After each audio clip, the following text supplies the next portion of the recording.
Hello guys, today we will be talking about what if Naruto went back in time part 9. If you enjoy this video please like and subscribe. Now let begin. Sasuke village gates loomed before him like gray of green monoliths. His heart speed up in excitement, and he had to fight to keep the manic grin off his face. Past them, sitting beneath a tree near the road that lead to the entrance of the village was Naruto. His blonde hair wild, yet glowing in the light of the dawn sun. He held a scroll in his hand, and his eyes casually flicked through it. Next to him, on the main village road, a caravan of large, wide wheel carts moved in a slow procession. On his back was a small travel pack filled with a few set of spare clothes and spare weapons as well as bandages, and a few ointments and antibacterial medications in case of infections. He frowned when he saw them. 12 in all. 12 long carts they'd have to watch with only 4 people, leaving 3 carts to guard for each of them. He frowned and scanned around for his sensei. He felt a flush of chakra and spotted the flash of silver hair in one of the trees on the opposite side of the road. He nodded to his sensei and then did the same to Naruto. Naruto smiled back, then went back to his scroll. He looked around and frowned again. Sakura wasn't here. Of all of them, she was the most punctual. Sensei, where's Sakura? Kakashi dropped from the tree with a sigh, and Sasuke's eyes twitched in annoyance. Even before Kakashi spoke, he could feel the words of chastisement brushing against him. Sensei rarely had a kind word for any of them, and when he did it could often come off as an insult. Ma, Sasuke, you could look around for her. I mean, it's not like she's near the front of the caravan. Kakashi-sensei seemed to know that was wrong. Kakashi-sensei did in fact enjoy being an ass. Thank you, sensei. He turned and walked away. He found her a few minutes later talking with the client. He was perhaps the oldest person Sasuke had ever seen still alive. His hair was so gray it had turned a silver white. The wrinkles on his skin seemed to have been etched somehow with even smaller, even finer wrinkles, that despite logic saying otherwise had more wrinkles.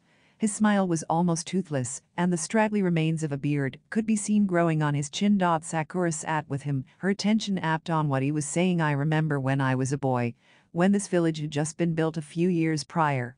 He stopped to take a breath, then spoke again. This entire road was forest. Then he laughed. Your name made sense then. My family got lost trying to find the village to trade. My father was angry and swore never to return here again after we sold our goods, but the prices was fair, and the next year we're making the trip again, with him swearing even more that he'd never return. The old man's smile turned somehow wider. I like it better with the road. He turned while speaking and grinned a toothless grin at Sasuke. Oh, and a third little munchkin arrives. He laughed again. Sasuke looked at the old man, then turned back and looked at his blonde-haired teammate. He took a few seconds to compare the two, then frowned and eventually gave up his attempt. The old man was simply too old to compare to anyone. Sakura spoke up as he finally turned back around to face both her and their client. Sasuke-kun?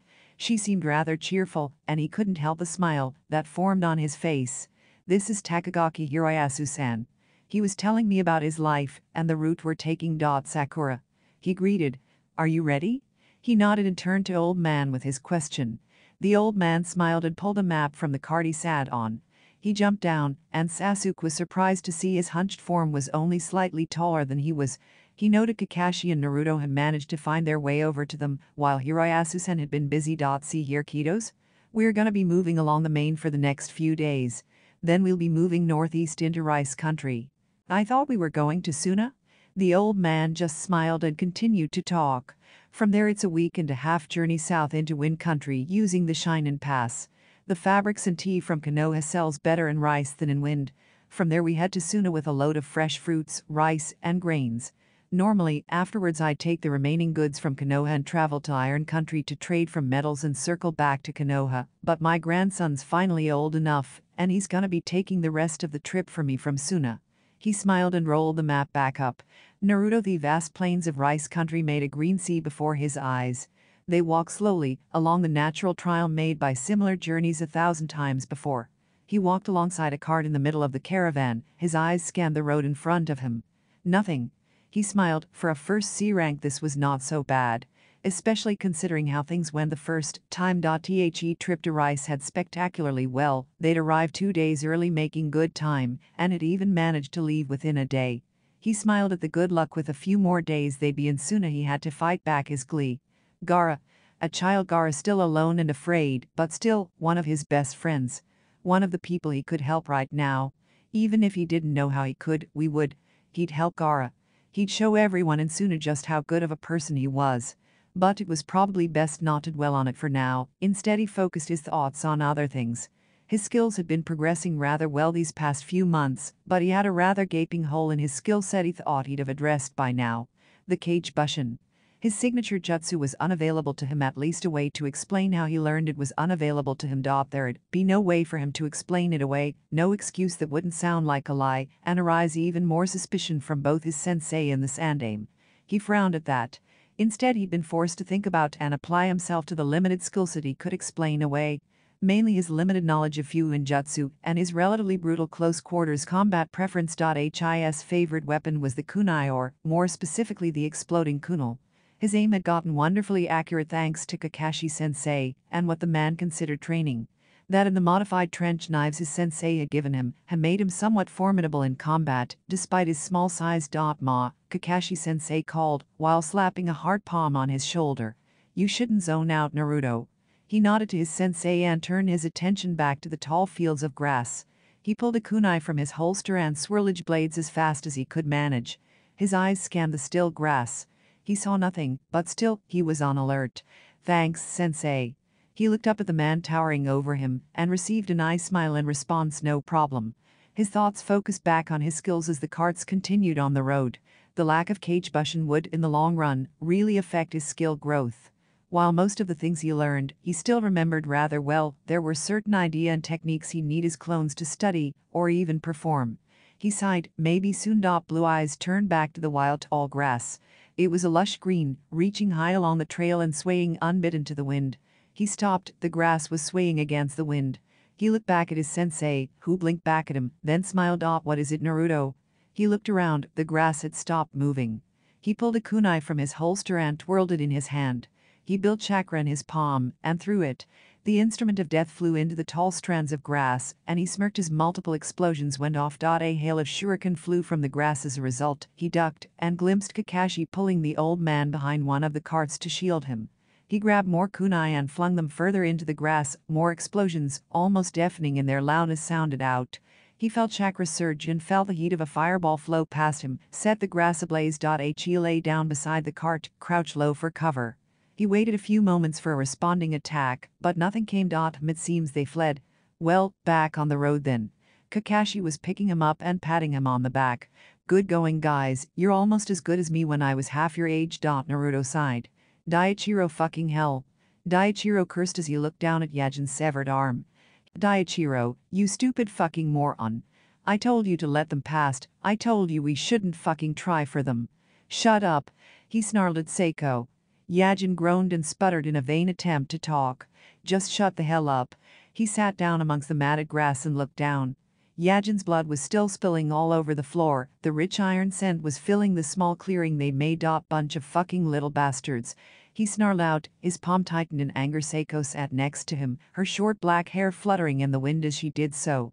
"Look," he sighed, the last thing he needed now was her chewing him out over his mistake. "Just, fuck. I knew something was wrong. No way would Konoha send out a group of brats like that without them being at least decent. And look who was with them, Kakashi fucking Haddock. You should have listened to me. Now Yajin's fucking dead. He's not dead. He's missing an arm, and covered in third-degree burns. He might as well be. You think your shitty first aid can fix a missing arm?" She pointed at the mangled limb, where fresh blood still spilled, like water from a leaky faucet. The rancid smell of blood filled his nose, and made him sick. Daiichiro looked down and frowned. Seiko was right. Fuck. Fuck Kakashi Haddock. Fuck his little bastards. Fuck stupid as fuck Yajin and his genjutsu ineptitude. He sighed, and pulled out his kunya. "We still gotta stop the caravans." He looked down at Yajin and frowned. "The Shinen Pass trade route has to be shut down." Maybe. He stopped talking, and let the silence fill the void for a few moments. "I'm sorry." And he ended it. A few hours later, with Yajin's body in the ground, Daiichiro voiced both his and Seiko's current feelings. Fuck Kakashi Haddock. Sakura, the dark night was all-encompassing. It pressed onto her senses like a boulder on her chest. She could barely see more than a few meters before her, and only the dim light of the campfire allowed even that. The moon was supposed to be out, but dark clouds blocked its light, and the distant light of the stars as well. She sat in her tree branch and did her best to keep watch anyways. Kakashi-sensei sat atop another tree far off and distant, his lone eye watching the darkness with light disinterest.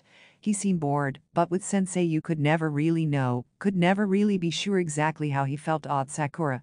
Sensei's voice called out. Hi, push some chakra to your ears and nose. Only a little. She did as she was told, and the darkness receded. Not that suddenly it became brighter, no, instead her senses became sharper. She could hear the soft, yet rapid thumping of Naruto's heart, a quick-fire drum beat that thudded like raindrops on sheet metal. Sasuke's and the old man's heart were both slow, steady things that beat in opposite sync of each other. Arigato, sensei. He said nothing, and turned his eyes back to the forests. She moved to a slightly more comfortable spot and sat, and watched, and waited. It had been a few days since the attack on the road and Team 7 had more or less been on edge the entire time. An attack was bound to come sometime soon, Kakashi was sure of it, and so for the past few days Sensei had stayed up to stand watch, and one of them had accompanied him to help. Sakura clenched her gloved fists and turned her head clockwise towards the sound of rustling leaves. Sensei was moving. Before she said anything. Wake the boys, he said as he ran through hand signs. A second later a puff of chakra smoke revealed a small pudge-nosed dog with a bored look on its face. Packin'. Ma, Kakashi, it's been a few months. The dog took a deep sniff and turned to face her. Really, Kakashi, isn't she a little too young? Sakura stiffened. She wasn't too young to be a ninja. I passed the gen and that's not what I was talking about, brat. It grinned a sly grin, and Kakashi-sensei gave it a deadpan stare. I thought I told you to wake the boys, Sakura. She blinked, then dropped down from the treetops. She found Sasuke in his tent and kicked him in the side, then did it 2 more times to be sure he was awake. Wake up, Sasuke. He mumbled something incoherent before finally saying one single audible word. No. Sensei said wake up. He grunted and stood up, looked around blearily, and stood. She moved to Naruto's tent while Sasuke got his bearings. He was already awake, trench kunai in hands with a solemn look on his face. I heard you waking up the bastard. She smiled and went back to see Kakashi waiting for them. The dog he'd summoned sat beside him, a surprisingly bored look on its face. Packin', and a clone of mine will watch the client.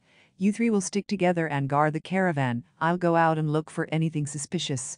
Naruto twirled the kunai in his hand as his eyes watched the moonless light. He felt a tight tension in his chest and couldn't help but display his scowl prominently on his face. They were out there, whoever had attacked his team, and he was ready for them. He was near the tail end of the caravan. The winds twisted and a smell, a bare hint of a thing, wafted past his nose. He ducked, dropping from the tree branches and falling into the dark underbrush. Sensei wasn't with them, at least not in person, and he had to be careful. He didn't have even a tenth of his original chakra stores yet, and his body was still too young to do any real damage to a serious adult opponent. But if people underestimated him, well, Uzumaki Naruto had killed before to protect his friends. He'd kill again to protect them and their futures. He watched and waited. The leaves above him rustled, and he sent an explosive kunai flying. It thudded against a tree and exploded, sending shrapnel and tree fragments flying in a blender of tree bark and death. He rolled suddenly as a kunai hit where he'd been a few moments before. You know what, for a little brat, you adorable. He looked around and saw nothing. That yellow hair and those puffy cheeks. He heard a light giggle and stilled himself in the darkness. It's too bad I'm gonna have to cut your throat ear to ear. He closed his eyes and took long, slow breaths. Keep calm, he had to keep calm. He'd faced more dangerous people, fought and nearly died dozens of times. He drew more kunai and sent them flying from his left to where he thought he'd heard the voice. The tree exploded and he heard a muffled grunt followed by the sound of rock shattering. He grinned. Sakura was on the offensive. He reached into his pocket and unfurled a scroll. He pushed chakra to his legs and jumped high, twirling as he did so. It rained kunai, and the night sounded with explosions. He heard another grunt of pain, and the sound of trees being felled and followed. Team 7 was on the move. He'd be damned if he let his friends get hurt. Sasuke duck, weave, swing up and roll to avoid the kunai through the ribs, and swipe up to try and take off that arm. She pulled back, and so Sasuke attacked, chakra running through his matte gray sword. She was fast, but really fast, but Sensei had made sure he was as fast as he could be. He didn't as much dance around her as dance with her, following the flow of her attack the best he could. You little brats are pretty good. You know that he dodged under her kunai swipe and replaced himself just in time to dodge a mountain of rock rising up and smashing against where he once stood. He replaced himself 3 more times to distance them. He pulled out a kunai and sent it flying. It exploded, and she grunted in annoyance. In the distance he heard a staccato of explosions, and smiled. Naruto was having fun, and from the sounds of it trying to hear whoever was attacking him towards Sakura, he grinned and flashed through hand signs.